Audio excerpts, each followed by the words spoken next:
Hello and welcome to Beyond the Cutline, episode 1. This is going to be a new style of video that I hope to do fairly regularly. I won't set a particular schedule, but it won't be every 3 months or something. Now, initially my idea for these types of videos was to give you some regular updates on my training. Now, I do that via Instagram, via the story section, but I know not everybody follows that, and maybe you wanted something that you could just easily watch outside of Instagram. So this is what we've got. So the main content, at least for the next few shows, episodes, will be about my training update, and I've got some kind of bad news about that.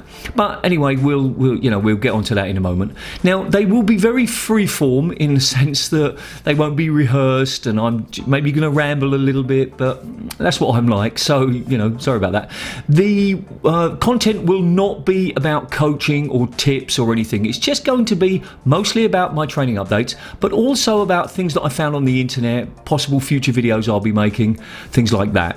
So in case you don't know, I have publicly announced that I wanted to do 100,000 shots in June 2019, and I mentioned earlier on that there's some bad news. And the bad news is that I have very bad hips. I need both of my hips replaced.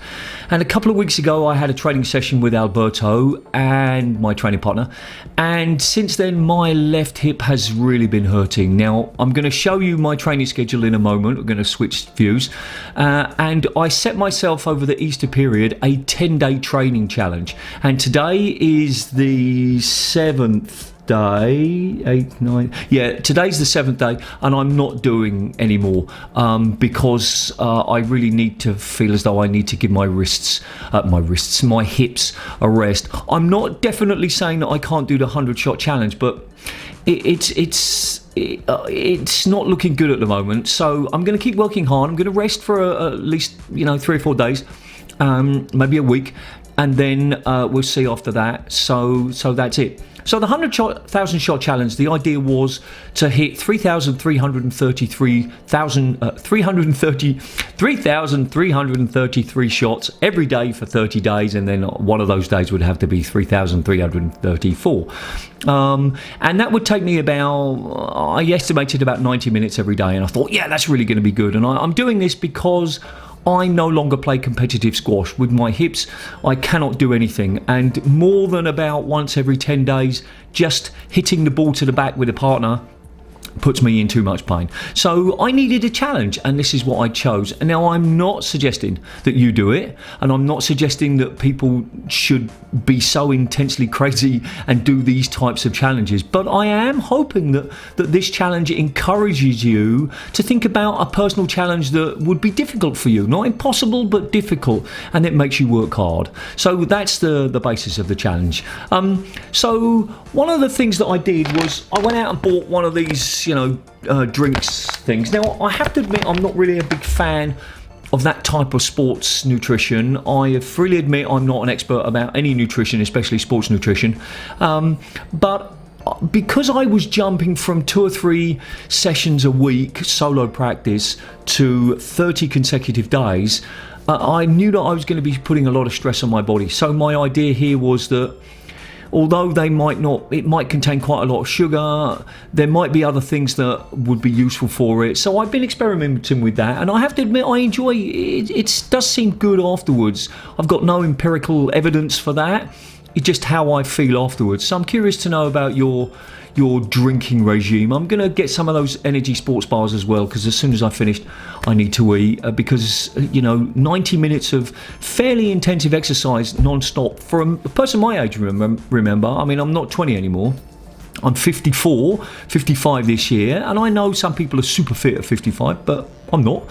So, that was my idea. So tell me about your experiences with those sports drinks. So what we're going to do now is I'm going to switch you over to the view, and I'm going to show you the spreadsheet, which is linked to in the description, where you can follow my training schedule. And I'm going to explain some of the columns and about the calculations and things. Now, before I do that, one of the problems that I've been having was counting, and you'd be surprised counting up to 3,333 when you're hitting the ball and trying to concentrate on the ball as well is actually difficult. It is possible to lose count. So I bought one of these. Let me just see. Hopefully it'll if I get it right in the front. There you go. All right. So I bought one of these. And it was an absolute disaster, I have to admit that. And it was a disaster, firstly, because the thing that they gave you to fix around your finger was not very good. And then I put some like rubber bands on, and that was okay. And what's supposed to happen, sorry, that's the mic there. Right, so let me go. Look, you press it, and it goes up. And then when you press this button, it goes back to 0. And you think, okay, well, that works out quite well. I just had it on my finger. It was like this kind of thing. But then it kept moving and I kept zeroing it, and it was a disaster. So the next thing I've bought a mechanical one, and I'm waiting for that to arrive. And that's like much bigger, and it might be a disaster as well. Now, that's important to me because I am very perfectionist. If I say I want to do 100,000 shots, if I do a little bit less, I'm not going to be happy. It's like black and white. It's this or it's not. So counting the right number is really important to me. Maybe I'm 10 over, no problem. But if I'm 10 under, that causes me a real problem. So that's why counting was important to me. And what I've started to do is when I get to like 200, I'm like 210, 220, 230, 240. And that's helped. But that mental process of counting is distracting, and I really would just love somebody to be there to just count for me and tell me, okay, Philip, you finished, because that'd be really good, because then you can focus on hitting the ball. And so that's where we are. So let me switch views, and then you can see what's going on.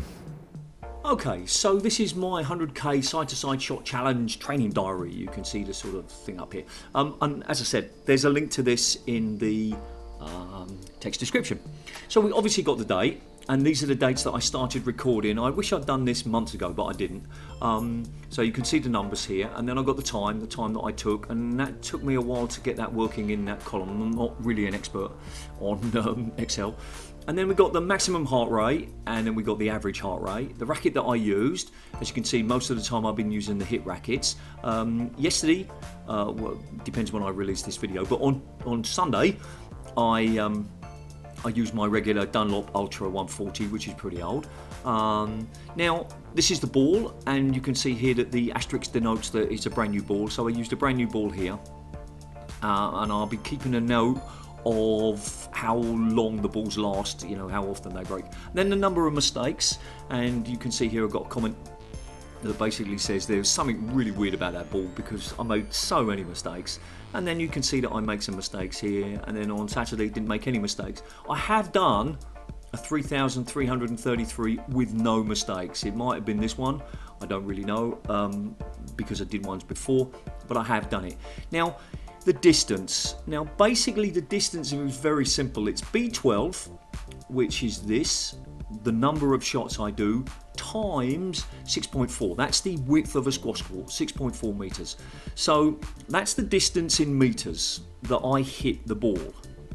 Then I've got how many seconds it took. Now I could not work out, and if there's any Excel or Google, sorry, it's not even Excel, sorry, it's Google Sheets, any Google Sheets experts here that can help me.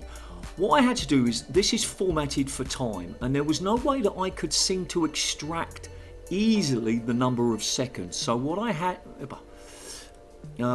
to do here was I had to times the number of minutes that I did it by 60 for seconds, and then add the number of extra seconds. So that gives me the number of seconds. So here you can see it was 76 minutes and then 37 seconds after that. Right. So that's how long it took me in seconds. And then the speed in kilometers, which sounds really unimpressive. It's like 16 kilometers a second. It's not very much, but if you're thinking about the time that sort of camera and Pilly hit the ball against that speed camera, what you're seeing the difference there is that is the maximum speed when it's moving towards the camera. As soon as it hits the wall, it slows down significantly, and in this case it's hitting 2 walls before I hit it again. What the calculation is there is the distance divided by the time times by 60, 60, and then divided by 1,000, because if I don't divide by 1,000 I get sort of how many meters. So that's how, I don't know if there's a better way of doing it, but that's how I calculate the speed, and then what I do is I take the B12, the number by the time, and I calculate how many shots per minute. Now, my idea there was, I did try to use a metronome where I just had a metronome on court and I was like 42 beats per minute, beep, beep, beep, that kind of thing, and it was flashing, and I tried to keep to that time because I was thinking, okay, well, that, maybe that will help me count perhaps, and it will also help me set my rhythm. But the metronome thing didn't work, so basically I now just record the shots per minute and just sort of see what happens. Now, going back to the mistakes, what a mistake is basically when I hit the ball, if it doesn't hit both side walls and come back to me. Now, a couple of times when I've made a mistake, I've hit the ball and it's actually hit the nick, and that was like a really bad, bit of bad luck. And you can see here that I recorded when I actually made that mistake. Now, I've got a note here that I miscounted this. I must have miscounted this session because I can't believe that I did it in 4 minutes faster. Same racket, same ball. The mistakes really don't take up much time. So something must have gone wrong there. So anyway, so this is what I'm going to be completing, and it will be interesting to see how, the average heart rate goes up and down, and the mistakes, and I'm hoping that I would be able to do most of my 3,333 shots in under 1:15. That would be like really good. That's 25 minutes per 1111, and you can see here that I did a 26.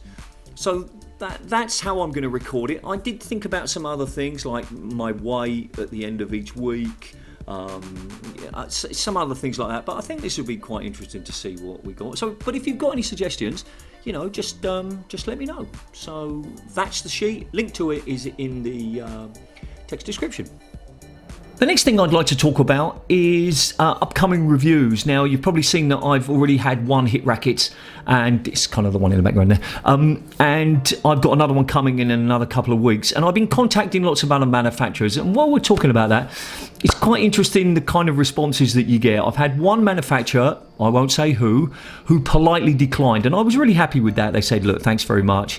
But you'd be so surprised how many manufacturers haven't even responded. I'm literally offering them free advertising, but they're not interested. But a number have, and we're in the process of discussing about, the terms and conditions and all sorts of stuff. Now, I'm awaiting delivery of these Gray's rackets, and they've got caught up in customs, which is really, really disappointing. And I've got these 5 rackets waiting for me down in Madrid, and I'm fighting with the customs people at the moment, and that's really bad news.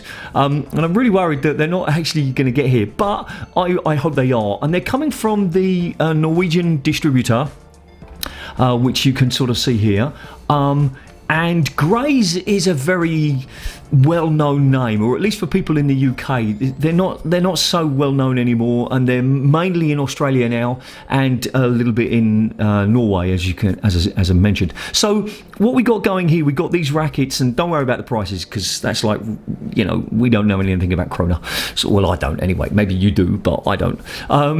So I'm really excited, and this particular colour scheme here, this light blue, was a particular one. This was when they had wooden rackets, and and it's made to look like a wooden racket. So this is fantastic, and Gray's has such a history. So I'm pretty excited about getting hold of these and hitting the ball and doing some tests. And let's see, we go back to the previous page. So eventually, if Spanish customs finally get this package to me, then I'll be reviewing all of these and playing with them and using them in videos and things. I'm not sure which one interests me the most. The colour scheme on this particular Grays is the one that I think the best. This particular racket shape is the racket shape I generally gravitate towards. That's not to say that the teardrop shape I hate, but there's very few rackets that I really enjoy that are teardrop shaped. So I'm very keen to try those out. There will be others. I don't want to mention any brand names just yet, just in case things don't work out. But there will be some big brand names coming as well. So that's what's happening on the review side. I might even do a review of some of the equipment that I've got myself. In the background there is a Samsa Obsidian. I won it in a competition for naming it. Me and somebody else both gave the same name pretty much the same time, so we won that. But the string broke, and I didn't sort of think about reviewing it until afterwards. So I might get it restrung and then do a review of it with new strings. There'll probably be Technifiber strings, but we'll see. So that's another possibility. And maybe even my big racket bag and some other things, because it's actually quite fun to focus your attention on trying to review a product. You really begin to think about its qualities and the things that work really well for you. So that's what's happening on the review front. So, there we go. So a few days ago, I received a message from Rahmat, and he was linking to an interview he's done with Gerry Gibson. So I'll put the link in the text description. I mean, you can see it here, but I'll put it in the text description. So I went over and had a listen to that. I haven't listened to all of it, but it is definitely interesting. But at the same time, what I want to mention is Gerry's podcast list of interviews. So let's have a quick look at those. So as you can see, he's done 82 episodes, and this is the one that Rahmat linked to me. And there's a bunch of interesting people here. Now, I haven't had time to listen to, even haven't finished the one with Racket yet, so I haven't had time to listen to any of the others. And it's not all players, it's people involved in the game themselves, organisers and all sorts of people. I mean, you can see Nick here, and Nick Taylor, the coach, all sorts of people, mostly players, guys from Squash Skills here. So I highly recommend having a look at this and playing all of these. It's a shame you can't. I mean, maybe you can download them, but anyway, they're all hosted on SoundCloud, and they're all easy to use. And I don't know anything about Gerry. I have to admit that Gerry is completely new to me. So there's not hundreds, but there's probably 80 hours worth of listening here, or at least 60 anyway. So if you're a keen squash enthusiast, not just a player, but a person who enjoys these kind of things, then you should go check this out. I think that you'll have a lot of fun listening to all of these things, and I'm especially keen to listen to the one about Rahmat and his relationship with Jahangir and all sorts of things. And Gerry does a really good job of introducing what's going to happen, and then the interview starts. So go check those out. So one of the things that I'll be covering regularly in Beyond the Cut Line is interesting things that I find on the internet, websites and news articles and all sorts of things related to squash. And in general, I'm going to be really positive about everything because I like to think that that's the kind of person I am. But there will be times when I'll be like, this is not good enough. We need to show this and say that this is bad. And this is a website called SportsAspire. I do not know the quality of the other pages that they have, but in this case, this is a really bad website. And I'm highlighting this because new players should be given the correct information, and if you come to here, you're going to be getting the wrong information. So how to correctly grip a squash racket to get power and variation. Variation in what? I don't know, but we move on. And the first thing is we see her smiling, and that's really important. That's like a subconscious thing. We've got to make sure that people are happy. But she's holding it with two hands, and yes, it's possible to hit squash balls with two hands. It's not something we would necessarily encourage, but oh my God, she's on a tennis court, for goodness sake. All right, so here we go. We scroll down and suddenly we've got this image here. We've got like 4 people all on a court, and yes, you can play doubles, but really? What is this trying to tell me? Okay, now we're not going to be looking at all the text because we just don't have enough time to do that. We're looking at some of it. Some of it is good, I recognise that, but some of it's not. So the first thing here, we've now got a racquetball racket. We've gone from a tennis court with a squash racket to a racquetball, and he's not even looking at the point of contact, which is like a really big thing for me. So okay, so we scroll on. Okay, well, no, it's not too bad. Again, he's not looking at the point of contact, but he's wearing goggles, so that's pretty cool. And he's got this Eastern forehand backhand grip. That's interesting. And now we have a continental grip, which, oh my God, is a tennis racket again. Come on. And then we've got the Western grip. we're back to a squash racket. And yes, there are some variations, and I know some people do change grips. I wouldn't recommend it, but really, to be telling people we got the Eastern, the Continental, the Western, and then we got this one, the semi-Western grip. Now, even if this was a thing, you can't learn anything from this thing. And the actual caption, if you look down at the bottom here, it tells you where the media is coming from. It says, "Man gripping squash racket." Come on, I mean, come on, that's really horrible to say that. All right, and then you got confirming the grip. Okay, then we got like a younger girl, and she's wearing All-Stars. Yeah, come on, you shouldn't be playing squash with those kind of shoes on. And yes, you might think I'm being really picky and it's all about making sure that everything's good, but you're giving information to people and I want the right information. That's not the worst shot I've seen. Again, he's got goggles on. So, there's lots of information here, and like you've got some pretty model here who's probably never hit a squash ball in her life, and that's fine. Nobody has to, but it's not telling me anything. It's not giving me any useful information. Another racquetball one, some guy who's about to serve in a strange position. Another racquetball one, cheapest rackets you can find, and then all sorts of other stuff. So I thought this was really funny, and if you want to, you can pick holes in all of the text. Some of the text is good, but there are a lot of things. So it says, hold the racket handle in the middle for obtaining a versatile grip. Okay, and then the previous one here is showing us to hold it down the bottom. So, SportsAspire. Don't aspire to visiting this website, at least not for the squash page. Maybe there's lots of other really good things, and maybe we'll visit some of the other pages in future episodes, but not really good. So avoid this one if you can.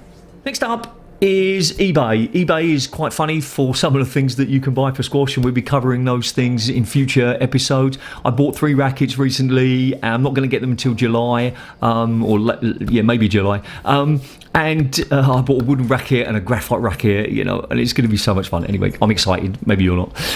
So here is this listing, and oh no, it's ended, and I really wanted to buy it because it is an unsquashable squash racket cover in very good condition for £12.95. One of the rackets that I bought was less than £10 for a racket. Why am I going to buy a cover, even if it's in perfect condition, even if it's brand new? I'm not going to buy a cover for £12.95 plus £2.95 postage. Now, I suppose I could walk all the way to Hartlepool and buy it, and I don't mean any disrespect to this person. If he sells it or she sells it and they can get the money for it, that's great. But really, come on, £13 for a cover. Anyway, so if you're curious about lots of other stuff, I'll be covering them in future episodes. But if you want to have a look on eBay for some really strange stuff, you can find some really strange stuff there. So anyway, that's the cover. And you could probably contact him and say, make an offer, maybe a tenner. It could be yours for £10. So one of the regular things that I'll be doing on this type of show is I'll be highlighting things that I found on the internet, and the articles are one of these things. And this is an article from 2007, and it's about the closure of a squash club in central London called Lambs. And Lambs was a wonderful place to play squash. Many times I played there in team matches, and I loved it. And it's an interesting article, and you can read it, and there's quotes from Peter Nicol and Alan Thatcher and all sorts of other things, but most importantly, always for me at least anyway, from the BBC, is the comments, or are the comments, and there's a bunch of funny comments here, and I recommend you go and read it if you've got time. It's quite fun. It's also a little bit sad because we've got this like here, and hopefully we'll be in the 2016 Olympics. Optimism was strong back in the day, as it were. So anyway, check this out, and I'll be covering more articles in the future. So that's it for episode 1 of Beyond the Cut Line.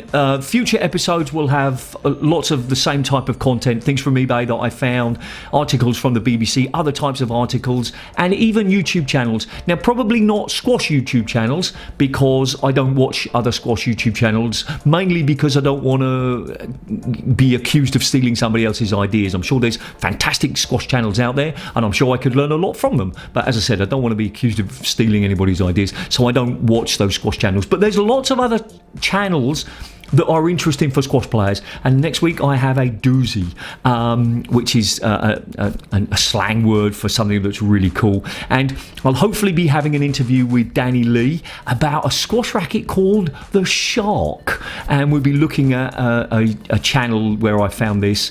So there's lots of other things, and even a thong, a squash thong from the BBC. So there's lots of other things coming up, as well as, news about my reviews coming up, other videos that I'll be making, and of course my training updates. So I hope you've enjoyed it. As always, if you've got any comments, please leave them in the comment section and I'll respond to them. And that's it. If you think the content of my videos is useful, please consider subscribing to my channel and turn on notifications.